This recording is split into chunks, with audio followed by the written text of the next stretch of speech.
Hi guys! Welcome once again to my channel. This is Maya Health and Beauty Tips and mega love shoutout sa inyong lahat. Bago tayo magsimula, kung bago ka lang sa channel ko, please subscribe, like, and share, and don't forget to hit the bell button para updated ka sa lahat ng aking mga vlogs. Sa sobrang mahal ng olive oil, naisipan ko tuloy na gumawa ng paraan kung paano ako magkakaroon ng olive oil. Dahil nga sa wala naman akong machine, so bumili ako ng mantika na zero cholesterol. Siguraduhin lang na malinis ang olive na dahon at saka nyo ngayon ilalagay sa kawali at ilagay yung zero cholesterol na mantika.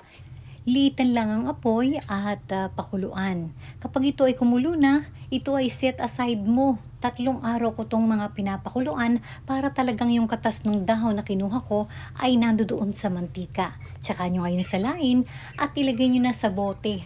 Itong olive oil ay iniinom ko araw-araw dahil para din naman tayong makina na kailangan ng langis. Napakaraming benefits kung iinom kayo ng 1 kutsara araw-araw. Nakakalinis ng bituka, nakakalinis ng liver, at nakakaayos ng daan ng ating dugo up and down. Kung kaya makakaiwas tayo sa pagbabara ng ating dugo. Ito ay nakakatulong sa pagbaba ng inyong dugo kung kayo ay high blood. 1 kutsara lang araw-araw sa umaga ang iinumin mo. Huwag niyong pasaw-sobrahan ng inom at baka naman kayo ay magtae.